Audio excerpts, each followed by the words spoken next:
Christmas was supposed to be warm. That's what people say. Warm lights, warm food, warm families. But for Evelyn Brooks, Christmas was cold long before it turned cruel. She lived in a small rented apartment at the edge of town, the kind people barely noticed unless they had to. The walls were thin, the heater unreliable, but the place was always full of one thing: Lily's laughter. Lily was 9 years old. Too kind for her age, the kind of child who thanked strangers and apologized when she wasn't wrong. Evelyn used to watch her and wonder how something so gentle could survive a world that wasn't. Every Christmas, Evelyn did the same things. She bought a small artificial tree from the thrift store. She reused the same silver ornaments. And she wrapped Lily's gifts in newspaper, carefully turning the colorful pages inward so it still looked special. Lily never complained, she never asked for more, she only asked for time. "Mama, can we watch the lights tonight?" Lily asked that morning, her voice bright despite the cold. Evelyn smiled and brushed her daughter's hair. "Of course," she said, "after dinner." That was the plan, it always was. If you're listening, subscribe, because this story isn't about Christmas joy, it's about what happens when joy meets silence. Evelyn worked 2 jobs. One during the day, one at night. That Christmas Eve, she finished early. She wanted to surprise Lily with hot chocolate and a walk downtown where the city put up its biggest Christmas display.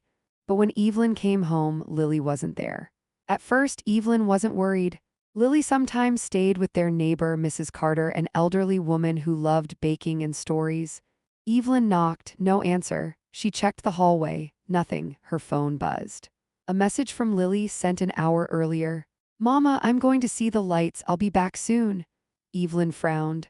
Lily never went alone, never. Panic doesn't arrive screaming, it arrives quietly, pretending it's logic. Evelyn put on her coat and walked fast, then faster toward the downtown square. The lights were on, music played, families laughed. Children ran past holding candy canes, but Lily wasn't there. Evelyn searched every face. Every pink jacket, every small figure. She called Lily's phone, no answer. Again, still nothing. An hour passed, then 2. The joy around her began to feel unreal, like she was trapped inside someone else's holiday. Evelyn went to the police station just before midnight. The officer at the desk looked tired. "She's probably with friends," he said without looking up. "Kids wander, it's Christmas." "She doesn't wander," Evelyn said, her voice shaking. "She's never stayed out this late." "Come back in the morning," the officer replied. "We can file a report then." Morning, as if time made missing children less dangerous. If you're still listening, subscribe. Some systems only work for people who are already safe. Evelyn didn't go home. She spent the night walking, calling Lily's name into empty streets, asking strangers, checking buses, checking parks. When morning came, the city looked tired, decorations drooped, wrapping paper filled trash cans, and Lily was still gone. The missing person report was filed, questions were asked, photos were taken, and then everything slowed down. Days passed. Then weeks. The case was moved from urgent to pending. A name appeared briefly in the investigation: Marcus Hale. A respected man, a donor, a man who funded half the city's Christmas events. His name came up and disappeared. Evelyn noticed. She asked questions. She was told to be patient, to grieve quietly, to move on, but mothers don't move on, they wait. And waiting changes people. That Christmas tree stayed up until February. The lights remained plugged in. Because Evelyn believed somewhere deep inside that as long as the lights were on, Lily could still find her way home. Years passed. The city forgot. But every Christmas Eve, something strange began to happen. Marcus Hale started receiving gifts. Anonymous, no return address. The first year it was small, a child's hair ribbon. The second year a drawing, a little girl holding her mother's hand beneath Christmas lights. Marcus laughed it off. Until the third year, when the gift was a music box. The same song that played in the city square the night Lily vanished. Marcus stopped smiling after that. And Evelyn Brooks, she never missed a Christmas light again. Because this story isn't about a mother who lost her daughter. It's about a mother who refused to let the world forget her. If you're still listening, subscribe. The next part is where the gifts grow darker, and Marcus realizes Christmas isn't over for him. The first gift arrived on December 24th at 6:07 p.m. Marcus Hale was in his office at the Hale Foundation. Glass walls, polished floors, framed photos of him shaking hands with mayors and smiling beside giant donation checks. Outside, the city was glowing with Christmas lights he'd helped pay for. A receptionist walked in with a small package. "No sender," she said. "It was dropped at the front desk." Marcus barely looked up. "Put it with the others?" But something about this one felt different, not heavier, not bigger, just deliberate. When he finally opened it, he found a child's hair ribbon inside, pink, faded, carefully folded like it mattered. Marcus stared at it too long, then he laughed softly, a short, confident sound meant to erase discomfort.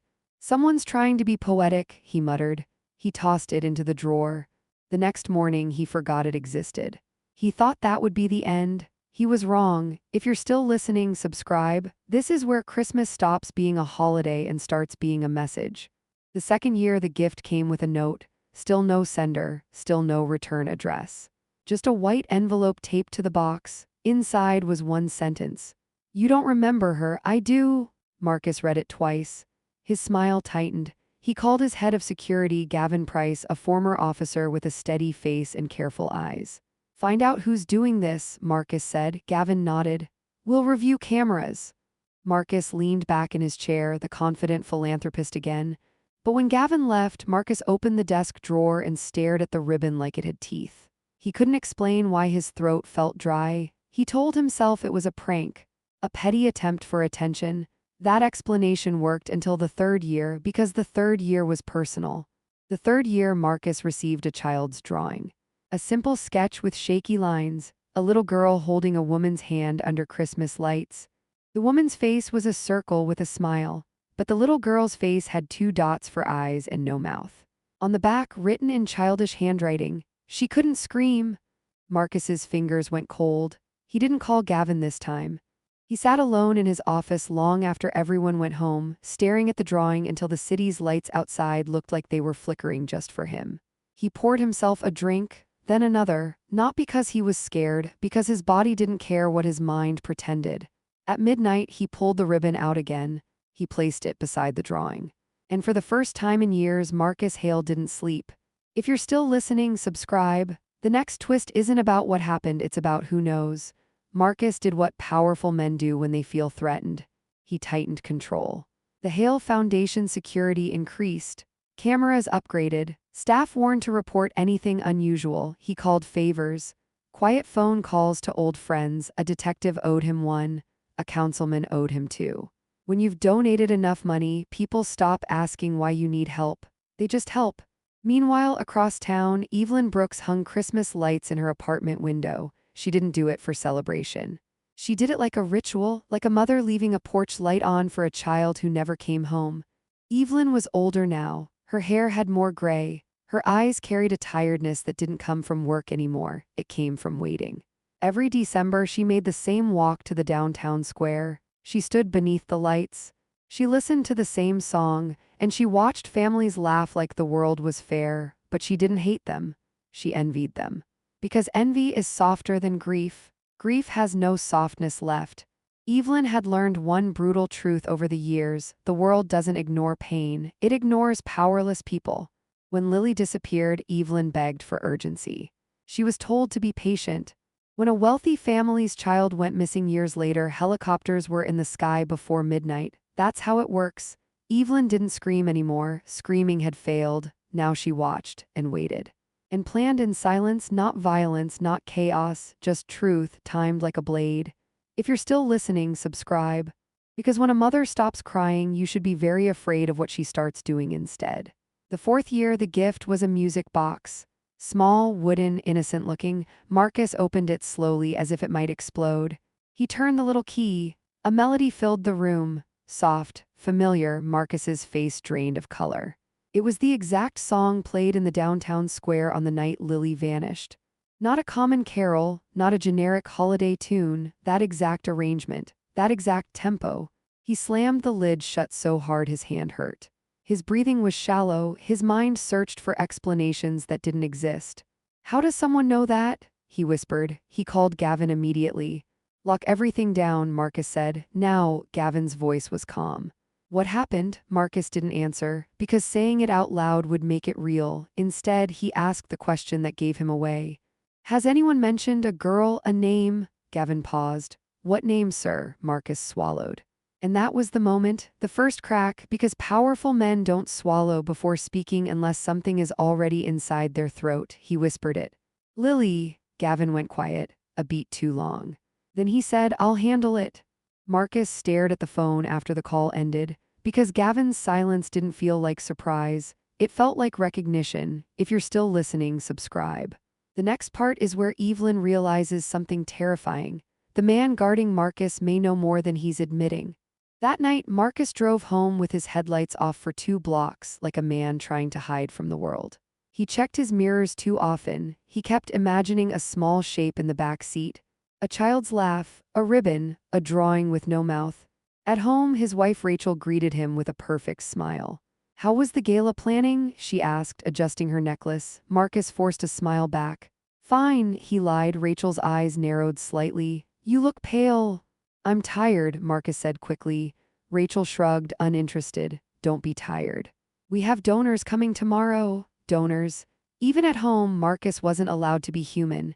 He went upstairs, locked the door, and opened the drawer where he kept the gifts. Ribbon, drawing, music box. He stared at them like evidence. Like ghosts, and for the first time, Marcus Hale understood something he had avoided for years. This wasn't a prank. This was a countdown, and whoever was sending the gifts wasn't asking for money. They were asking for guilt. And guilt, once it's awake, doesn't go back to sleep. Evelyn made her first move without anyone noticing.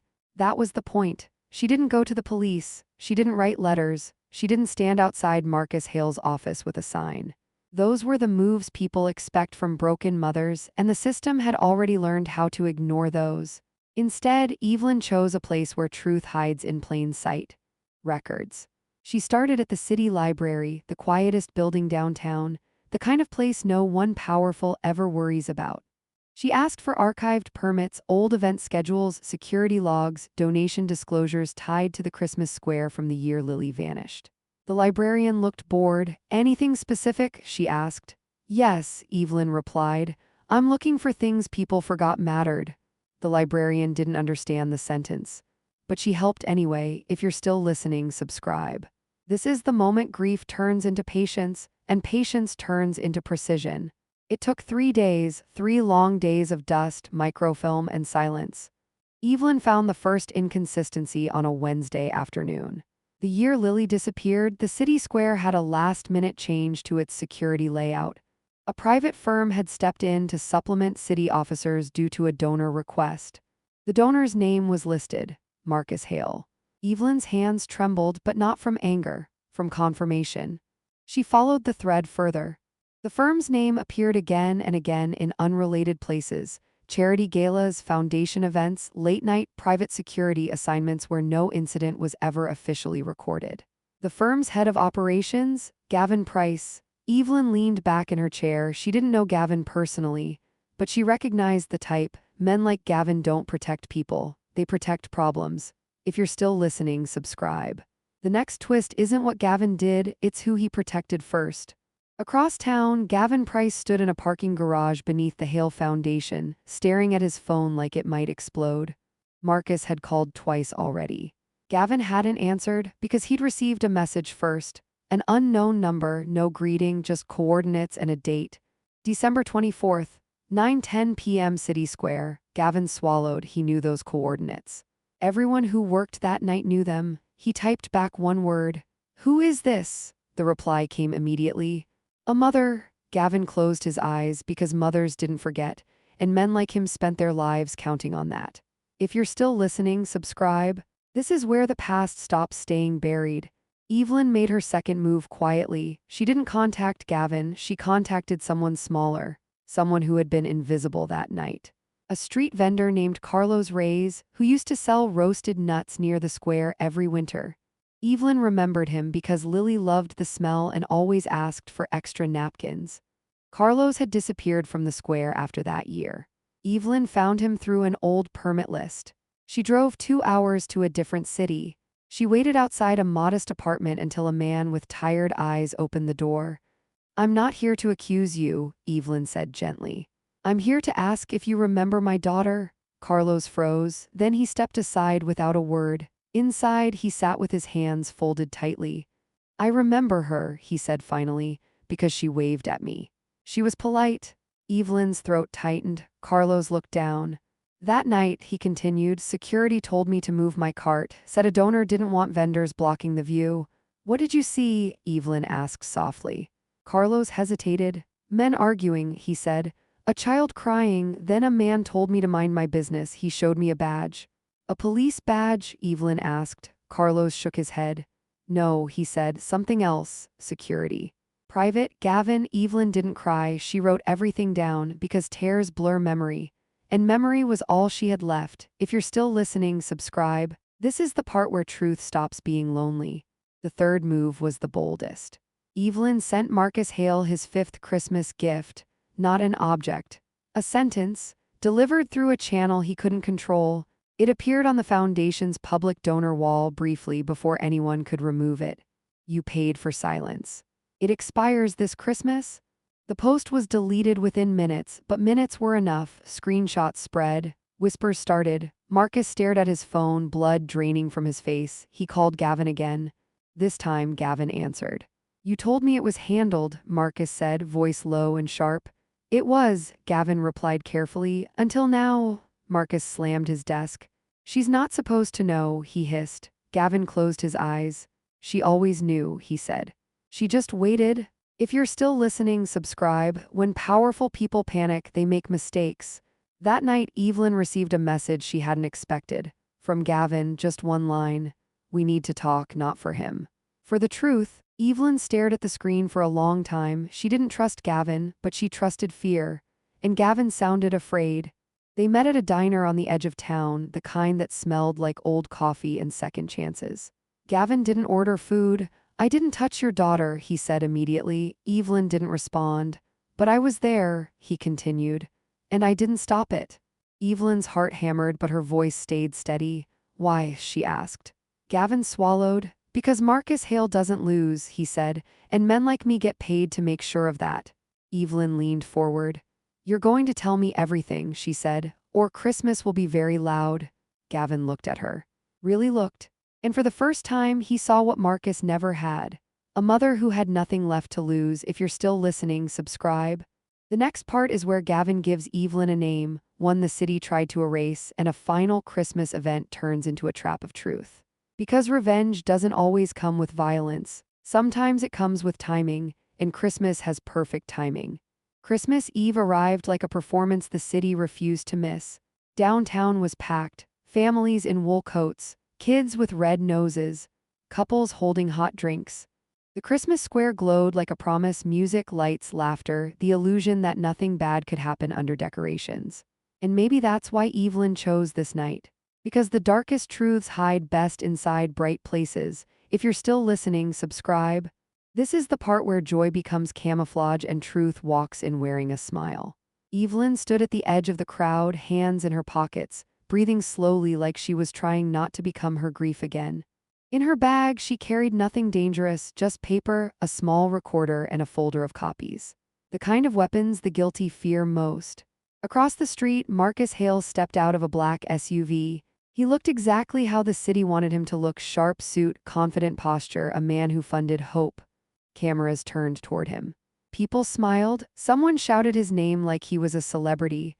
Marcus lifted one hand in a calm wave, but his eyes weren't calm. They moved too quickly. They scanned the crowd too often. He wasn't looking for fans.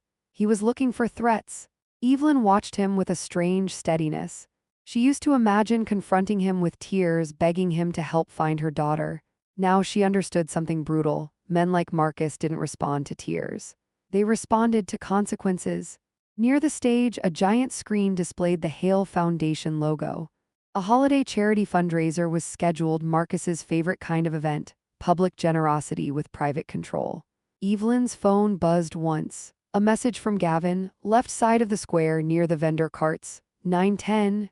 Evelyn's throat tightened. 9:10.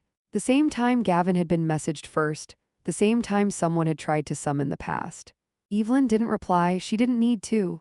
She moved through the crowd slowly, careful not to look like someone searching. People notice the desperate. They ignore the calm. When she reached the vendor carts, she saw Gavin standing under a streetlight, face half shadowed like he couldn't decide whether he belonged in darkness or daylight. His jaw was tight, his hands were in his coat pockets. He looked like a man who had spent his whole life controlling chaos until chaos learned his name. Evelyn stopped at arm's length. "You picked Christmas," she said quietly. Gavin nodded once. "He'll be here, he always is." Evelyn's voice stayed even. "You said you'd tell me everything." Gavin's eyes flicked around the square. "Not here, not out loud." "Then why bring me?" Evelyn asked. Gavin exhaled. "Because you need to understand the shape of it, the way it happened." Evelyn's fingers tightened around her bag strap. "Say her name." Gavin swallowed hard. "Lily." The name hit Evelyn like a wave. She had said it 10,000 times into silence. Hearing it from a man who had been there made her knees weak. Gavin leaned closer, voice low. "That night," he said, "there was a donor-only area. Marcus wanted privacy. He was angry. Something happened that wasn't supposed to happen." Evelyn stared at him. "What happened?" Gavin's eyes filled with something he hated: shame. "A child got pulled into an adult problem," he said. "And the city chose the donor over the mother." Evelyn's breath shook. "Where is she?" Gavin's face tightened like the question physically hurt. "I don't know where she is," he said. "But I know what Marcus paid for afterward." Evelyn's voice dropped to a whisper. "Silence." Gavin nodded. "Silence, delay, confusion, a story that would be easier for people to accept than the truth." Evelyn's eyes burned, but she didn't cry. Crying would blur her focus. Instead, she asked the question that mattered most. "Why are you helping me now?" Gavin looked away. "Because I have a daughter," he said, "and she's 9. Evelyn felt her chest tighten. Gavin's voice cracked slightly. "And I realized I can't keep telling myself I'm not the villain just because I never touched the knife." If you're still listening, subscribe. Some villains don't harm you directly, they just make sure no one helps you. A cheer erupted from the stage. Marcus Hale stepped up to the microphone, smiling as if the night belonged to him. The giant screen behind him showed children in shelters, families receiving meals, holiday miracles funded by his foundation. Marcus spoke about hope, about community, about giving. Evelyn listened with a calm that surprised even her, because she knew the secret beneath the speech. "Hope is easy to sell when you've bought silence." Gavin shifted beside her. "He's going to announce the donation totals," he whispered. "So?" Evelyn asked. Gavin's eyes narrowed. "Because afterward he'll disappear into the private lounge, and if he believes he's threatened, he'll do something stupid." Evelyn's stomach tightened. "What kind of stupid?" Gavin's voice was quiet. "He'll try to destroy whatever you have before it becomes public." Evelyn understood instantly. The folder, the records, the screenshots, the witness statement from Carlos. Gavin wasn't just warning her, he was telling her that Marcus was already moving. Evelyn's phone buzzed again. Unknown number, one photo. A blurred image of Evelyn standing near the vendor carts. A message beneath it, "Walk away." Tonight? Evelyn's blood went cold because the photo wasn't taken by a random stranger. It was taken by someone close enough to see her clearly, someone watching her. She didn't show Gavin. She didn't want him to panic. Instead, she whispered, "He knows I'm here." Gavin's face hardened. "Then he's already scared." Evelyn looked toward the stage. Marcus was still smiling, but his eyes were scanning, and for a second his gaze landed on Evelyn just long enough. His smile didn't drop, but something behind it did. Recognition, then calculation. If you're still listening, subscribe. The moment the powerful recognize you, they don't ask questions, they make decisions. Evelyn took one step back into the crowd, then another, not running, positioning. She moved toward a group of volunteers wearing event badges. Cameras were nearby. Security guards stood at the corners. Visibility. She needed visibility. Because secrecy was Marcus's home field. Then a woman approached her from the side, wearing a volunteer badge and a friendly holiday smile. "Ma'am," the woman said warmly, "are you lost?" Evelyn felt every hair on her body rise. The smile didn't reach the woman's eyes. Evelyn answered calmly. "No." The woman leaned closer. "You don't want to do this. Marcus is a good man." Evelyn's heart pounded. "Good men don't fear mothers." The woman's smile tightened. "Come with me," she whispered, tone changing. "Just for a moment." Evelyn didn't move. Instead, she raised her voice slightly enough for nearby people to hear. "I'm fine," she said clearly. "I don't know you." Heads turned. The volunteer's face flickered annoyance, then recovery. Okay, she said quickly, stepping back, smile returning for the crowd. Evelyn understood then. Marcus wasn't just watching, he had people. And they were already trying to isolate her again. Evelyn turned and walked deeper into the crowd, straight toward the media area. She didn't have to shout, she just had to step into light. Gavin caught up to her, urgent. Evelyn, she stopped him with one look. It's time, she said. Gavin's face tightened. If you go public tonight, he'll fight dirty. Evelyn's voice didn't shake. Then let him, she replied. I've been clean for 10 years. I'm not scared of dirt. If you're still listening, subscribe, because the next part is where Evelyn flips the board live while Marcus is still smiling. Evelyn approached a reporter holding a microphone near the stage. The reporter looked at her politely, distracted. Evelyn spoke one sentence. I'm the mother of the little girl who disappeared the same night Marcus Hale paid for private security in this square. The reporter's eyes sharpened instantly. What did you just say? He asked. Evelyn opened her bag slowly. She pulled out the folder, and as the stage lights reflected off the papers, Marcus Hale's smile finally faltered, because he understood what Evelyn understood now. Christmas wasn't a fundraiser anymore, it was a courtroom with a crowd, and the verdict was about to go public. The reporter didn't smile anymore. His whole posture changed, the way a person changes when they realize they're holding something live, something that could explode. I'm the mother, Evelyn repeated, voice steady. And I have records. The reporter glanced toward the stage where Marcus was still speaking, still smiling for donors, still pretending nothing was happening. Then he looked back at Evelyn. Do you understand what you're saying? He asked quietly. Evelyn's eyes didn't leave Marcus.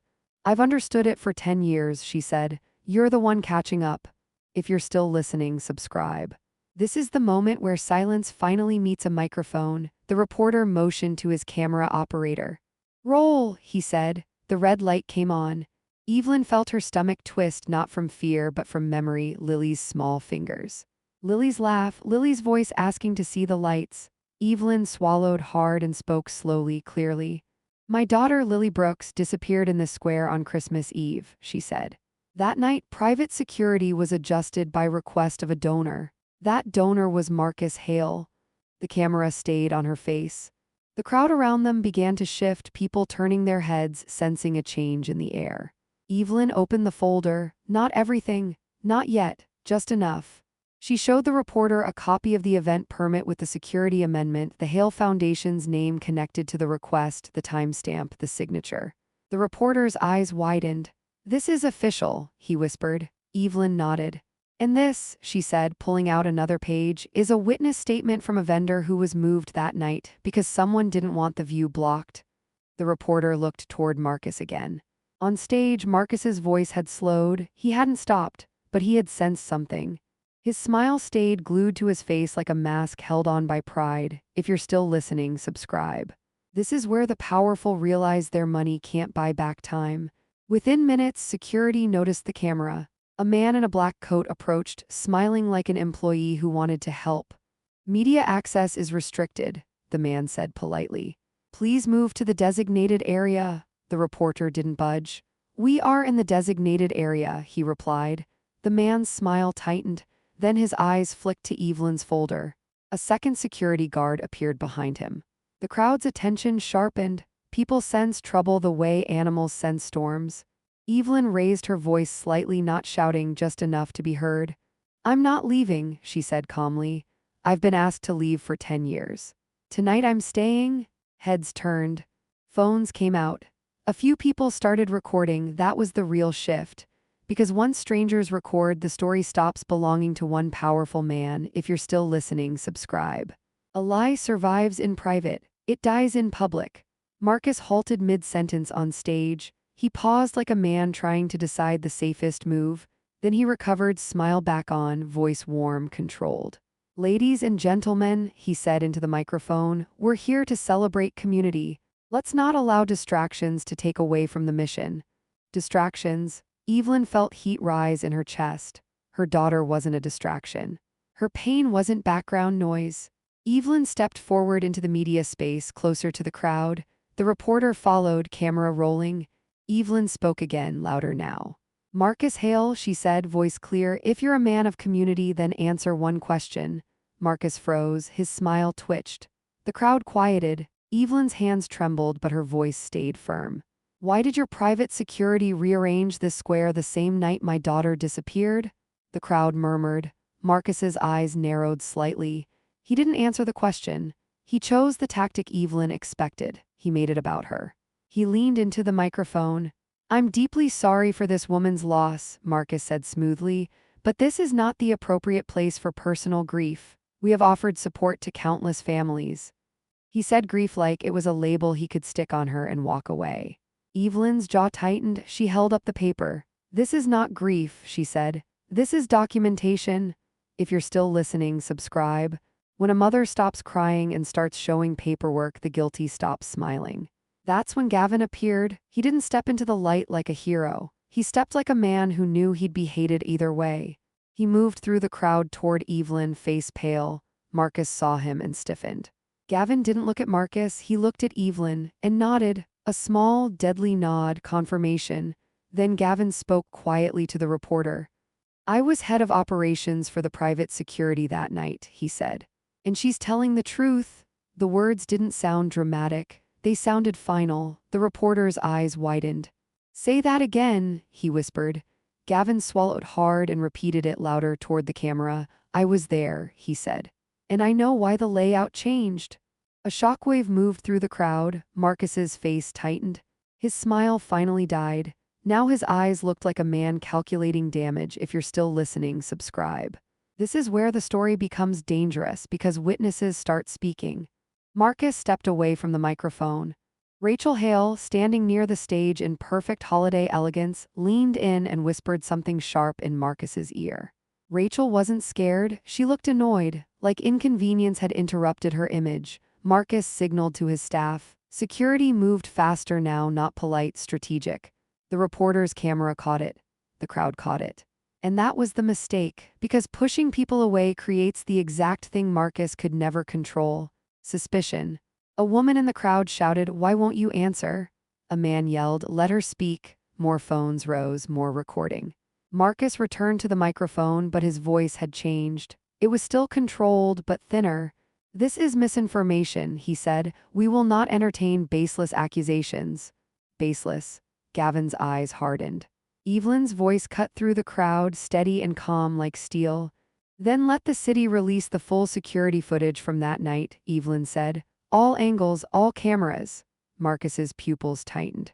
For a second, just 1 second, Evelyn saw fear, not fear of sadness, fear of evidence. If you're still listening, subscribe. Fear is a confession when it shows up at the wrong question. The reporter turned to Gavin. Is there footage? He asked. Gavin's mouth opened, then closed. He looked away, and that silence was louder than any words. Evelyn's heart pounded. Gavin, she said, voice low, tell him. Gavin's hands trembled. There was footage, he admitted. But it was collected. Collected. Evelyn's stomach dropped. Collected meant removed. Controlled. Marcus stepped back from the microphone.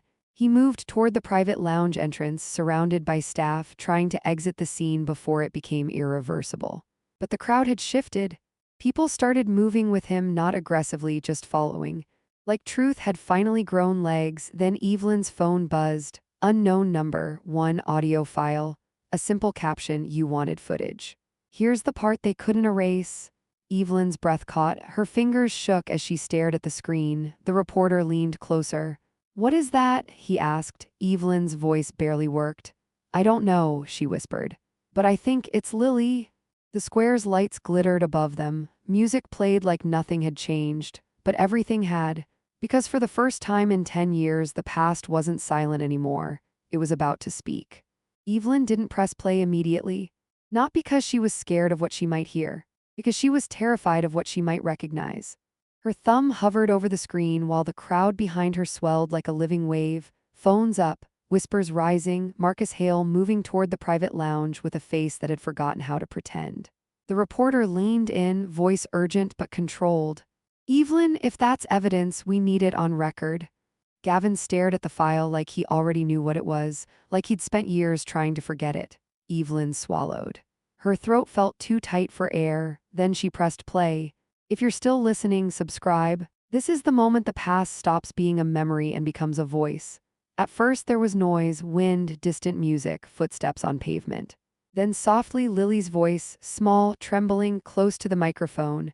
"Mama!" Evelyn's knees almost gave out. Her hand shot to her mouth, but no sound came out, because grief doesn't always scream. Sometimes it freezes you like you've been turned into stone. The audio continued. A man's voice, low and impatient. "Stop, stop crying, you're fine." Another voice, older, colder. "Get her out of here now." Footsteps, a sharp rustle. A child's breathing fast, panicked. Lily again, barely audible. "I just wanted the lights." Then a pause. Then a sound that made Evelyn's blood turn cold. A door shutting. Not a car alarm, not a house door, something heavier, something final. The audio ended. The crowd noise returned like a slap. Evelyn's eyes were open, but she couldn't see. She was inside that moment 10 years ago, her daughter's voice floating in the dark. The reporter's face had changed completely. This wasn't content anymore. This was a crime-shaped truth. Gavin's jaw trembled. He stared at the ground like it might forgive him. If you're still listening, subscribe. This is where people realize silence wasn't an accident, it was purchased. The reporter raised his microphone, voice steady but intense. "We have audio that appears to include the missing child's voice from the night she disappeared," he said, speaking directly to camera. "We are requesting immediate comment from Marcus Hale and the city." Phones rose higher. People started chanting, not angrily but insistently. "Play it again. Call the police. Answer her." Marcus turned sharply near the lounge entrance. His face was pale now, not guilty-looking, cornered-looking. He lifted a hand to his staff, a command without words. Two security men moved toward Evelyn and the reporter, faster than before. Less polite. Gavin stepped into their path. "Don't," he said quietly. The guards hesitated, because Gavin's authority was real, because Gavin had been their rulebook for years. Marcus snapped, voice low but cutting. "Move them," he hissed. Now, Gavin didn't move. The crowd saw the standoff, and in that single moment Marcus Hale made the worst choice of the night. He tried to take control by force of the narrative, of the people, of the evidence. The reporter's camera captured everything. The audio file. The guards moving, the crowd reacting, and once the internet sees power panic, it never forgets. If you're still listening, subscribe. The guilty don't fear questions, they fear recordings. A police officer on duty near the stage finally stepped in. "Everyone back," he ordered, hand raised, but his eyes were locked on the reporter's camera. "Sir," the reporter said quickly, "we have evidence related to a missing child case audio." The officer's posture changed. This wasn't a crowd control situation anymore. This was something that could ruin careers, and careers are what keep systems alive. He radioed for backup. Evelyn stood very still, clutching her phone as if it was Lily's hand. Her mind kept replaying that one sentence.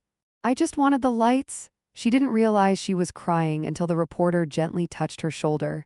Evelyn didn't wipe her tears. For years, she had been forced to cry privately. Tonight, her tears belonged in public.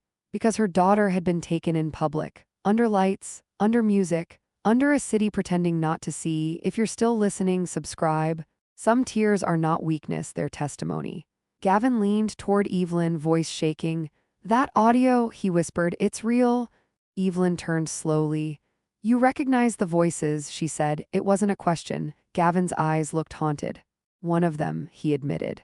Evelyn's breath caught. "Who?" she demanded, voice low but sharp. Gavin's lips parted, then he stopped. His gaze flicked toward Marcus, toward the officers, toward the crowd, toward consequences.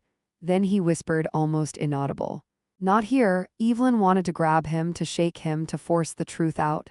But she didn't, because she'd waited 10 years. She could wait 10 more minutes if it meant getting the truth in a way that would stick. The reporter asked the question everyone wanted answered. "Who sent the file?" he said, staring at Evelyn's phone. "Where did it come from?" Evelyn looked at the screen. Unknown number, no names, no clues, just the caption. "You wanted footage, footage?" Her stomach twisted again, because the sender knew about footage. The sender knew what was erased.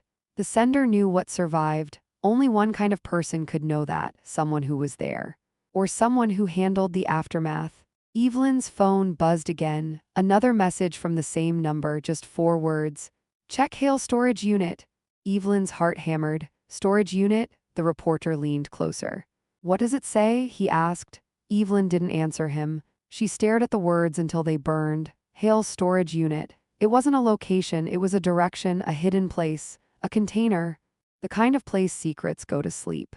Gavin saw the message over her shoulder, his face drained of color. Where did you get that? He asked, voice tight. Evelyn's eyes narrowed.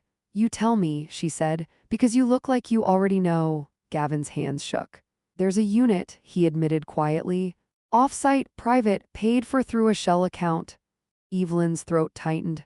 What's inside? She asked. Gavin didn't answer. His silence was heavier than any confession, because silence meant something is there. Something that could destroy Marcus Hale. Something that could finally explain Lily's last night. If you're still listening, subscribe. The next part is where the evidence stops being emotional and becomes undeniable. Police backup arrived. People stepped back reluctantly, still filming. Marcus tried to speak to an officer, voice calm again, trying to reclaim authority. This is a misunderstanding, he said. We'll cooperate fully. The officer looked at him differently now. Not admiring, assessing, because Marcus's money couldn't delete what hundreds of phones had already recorded. Evelyn held her phone close as if it was the only thing keeping her standing. Her daughter's voice, 10 years late, but finally heard. And now a location, a place where the rest of the truth might be sleeping. Evelyn looked at Gavin. You're coming with me, she said softly. Gavin swallowed. Evelyn, you owe her, Evelyn cut in, voice calm but lethal. You owe Lily? Gavin's eyes flickered with pain, then he nodded once. A surrender or a decision. The reporter lifted his microphone again. Evelyn, what happens now? He asked. Evelyn looked into the camera, her voice didn't shake. Now, she said, we stop letting powerful people choose what counts as truth. Christmas lights sparkled above her. The crowd held its breath. Somewhere behind the stage, Marcus Hale stood very still. Because for the first time in 10 years, the story was no longer his to control. The storage unit didn't look like justice. It looked like nothing, a row of metal doors under flickering lights, concrete, dust, silence. The kind of place people store furniture they don't want to remember. Police tape went up quietly. No sirens, no drama, because drama had already happened in public. This part was about facts. Evelyn stood behind the officers, her hands folded so tightly her fingers hurt. Gavin stood beside her, not as a protector anymore, not as a fixer, just a man finally standing where the truth was. The warrant was read. The lock was cut. Metal shrieked as the door rolled up. Inside were boxes. Labeled, dated. Carefully organized, because powerful people don't panic, they archive. If you're still listening, subscribe. This is where stories stop being emotional and start being undeniable. An officer opened the first box. Old hard drives. Security badges. Printed schedules from that Christmas Eve, maps of the square with handwritten notes. Evelyn's heart pounded. Another box. Uniform jackets with a private security logo. Radios, a clipboard. The officer lifted a sealed envelope. Inside was a flash drive, labeled in black marker. Deck 24 backup. Backup. Evelyn's knees weakened, because backup meant there was always something left, something Marcus hadn't been able to erase. The drives were bagged, logged, photographed. No one spoke. Then an officer looked up. There's more, he said. In the far corner sat a small, taped box. No label, just a child's handwriting on the lid. Lights. Evelyn couldn't breathe. Her hands covered her mouth as years collapsed into seconds. Inside the box were Lily's things. The pink ribbon, a tiny shoe, a crumpled drawing mother and daughter beneath Christmas lights, and at the bottom a phone. Old, scratched, cracked, but intact. If you're still listening, subscribe. This is the moment grief becomes evidence. The forensic team worked through the night. The flash drive contained footage, not the public cameras, but a private angle, recorded accidentally and backed up by someone who hadn't trusted the erasure. Lily wandering too close to a restricted area. Marcus arguing with staff, furious about the disruption. A man grabbing Lily not violently but urgently. Too urgently. Lily crying, security moving people away, a door closing. No graphic horror, just negligence, just power deciding a child was a problem. The phone told the rest. Lily's last recording, accidental, triggered when she squeezed the device too hard. Her voice, confused, scared, asking for her mother. And then silence. When the footage was reviewed, no one argued, no one defended. Because you can't spin a timeline that shows money buying delay, buying silence, buying time. Marcus Hale was arrested quietly. No handcuffs for cameras. No speeches, just a man escorted out of the building he thought protected him. Rachel Hale didn't cry, she asked for her lawyer, because image mattered more than truth to her. The city released a statement within hours. Investigations reopened, resignations followed, donations were frozen. People who had smiled beside Marcus deleted photos because courage is rare, but self-preservation is common. If you're still listening, subscribe. Justice doesn't always roar, it unravels. The sender of the audio file was revealed 2 days later. Not Gavin, not Carlos. It was a junior tech from the private security firm. A man no one remembered because power never remembers the quiet ones. He had been told to erase footage. He had complied, but he'd kept a backup. Because that night he had a daughter Lily's age, he had watched the square light up. He had heard a child cry, and he had decided that if the truth ever needed air, he would give it. He never contacted Evelyn, he waited, because truth doesn't need speed, it needs timing. Evelyn never asked to meet him. She sent him a message instead. Thank you for not choosing silence. That was enough. The trial didn't become a spectacle, it didn't need to, the evidence spoke without emotion. Marcus Hale was convicted not as a monster but as something worse. A man who chose convenience over a child, negligence over responsibility, image over life. Years later, people would argue online about intent. But intent didn't matter anymore. Outcome did. Evelyn stood in court on the final day and spoke once. Not long, not angry. My daughter loved Christmas lights, she said. She believed bright places were safe. I want a world where she was right. The judge didn't interrupt. No one did. If you're still listening, subscribe. This is the lesson that stays after the story ends. The city rebuilt the square. New cameras, new policies, a plaque near the lights. Not with Marcus's name, with Lily's. For the children we failed and the ones we won't. Every Christmas Eve, Evelyn returns. She stands beneath the lights, not waiting, remembering she doesn't cry anymore. Because justice didn't bring Lily back, but it gave Lily a voice that power couldn't bury. And that voice changed a system. The lesson is simple. Zulm isn't always loud, Behissy is its favorite disguise. And revenge isn't always about punishment. Sometimes it's about refusing to let silence win. If this story stayed with you, subscribe for more untold true stories, because some lights aren't decorations, they're warnings. And some mothers don't need weapons, they need time. And the courage to speak when the world tells them not to end.